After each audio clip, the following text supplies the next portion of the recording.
नमस्कार दोस्तों, अनसुनी दिव्य कथाएं में आपका स्वागत है। जब भी किसी प्रेम कहानी की बात होती है तो सबसे पहले राधा कृष्ण का ही नाम आता है। राधा और कृष्ण का प्रेम दिव्य, निस्वार्थ और आत्मिक था।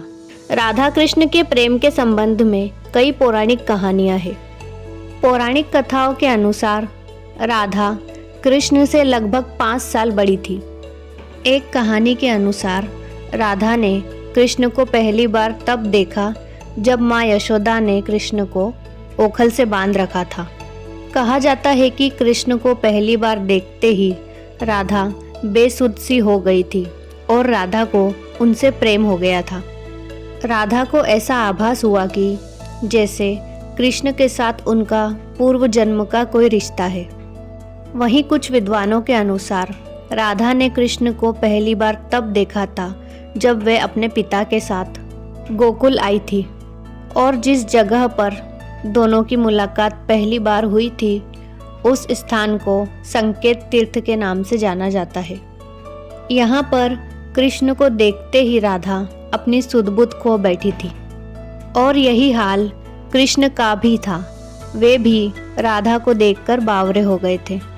दोनों को पहली नज़र में ही एक दूसरे से प्रेम हो गया था। कहा जाता है कि श्री कृष्ण को 2 चीज़ें सबसे ज़्यादा प्रिय थी, पहली बांसुरी और दूसरी राधा रानी। राधा कहीं पर भी हो, वे कृष्ण की बांसुरी की धुन सुनकर खींची चली आती थी। जब कृष्ण राधा को छोड़कर मथुरा जाने लगे तो उन्होंने अपनी सबसे प्रिय मुरली राधा को भेंट में दे दी। राधा ने भी इस मुरली को कई वर्षों तक संभाल कर रखा था। उन्हें जब भी कृष्ण की याद आती थी वे इस मुरली को बजाकर अपना दिल बहला लेती थी। श्री कृष्ण भी राधा की याद में मोर पंख लगाते थे और वैजंती माला पहनते थे। पौराणिक कथाओं के अनुसार श्री कृष्ण को मोर पंख तब मिला था जब वे राधा के साथ उपवन में नृत्य कर रहे थे।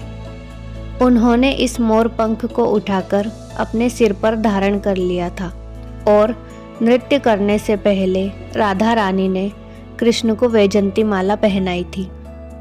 इन कहानियों से पता चलता है कि भगवान श्री कृष्ण के बिना राधा रानी अधूरी थी और भगवान कृष्ण भी राधा रानी के बिना अधूरे माने जाते हैं। तो दोस्तों, यह थी भगवान श्री कृष्ण और राधा रानी के अमर प्रेम की कहानी। आपको यह कहानी कैसी लगी हमें कमेंट में ज़रूर बताएं और इस प्रकार के अन्य वीडियो देखने के लिए हमारे चैनल को सब्सक्राइब करें और इस वीडियो को लाइक और शेयर करना ना भूलें। राधे राधे।